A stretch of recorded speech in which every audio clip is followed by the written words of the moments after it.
Le débat sur le rôle et la fonction de l'Organisation des Nations Unies, ainsi que de sa capacité à faire appliquer le droit international, se pose avec acuité.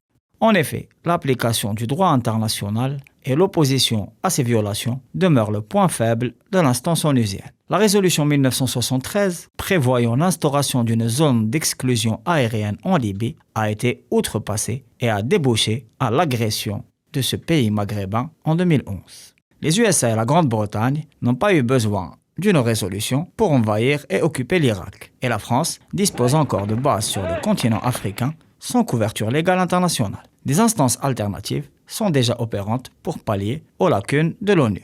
À l'exemple du Conseil de paix et de sécurité de l'Union africaine, qui est amené à prendre plus de poids dans la résolution des crises régionales, principalement par l'application des principes de l'initiative continentale pour faire taire les fusils par les moyens politiques dans le rejet de l'ingérence étrangère.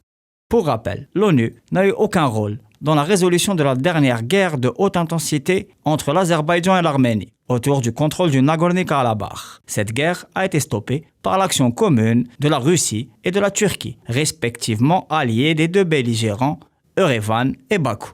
Il serait aussi bon de noter qu'aucun pays africain n'est représenté au Conseil de sécurité et que l'Union africaine a émis des demandes explicites pour mettre fin à cette situation injuste pour ce grand continent à l'importance névralgique pour le monde. Les observateurs se posent beaucoup de questionnements sur l'avenir du système mondial. La guerre de haute intensité en Europe, à l'ombre de la crise systémique, ouvre le champ des possibilités dans le rééquilibrage du paysage international en bifurcation bruyante.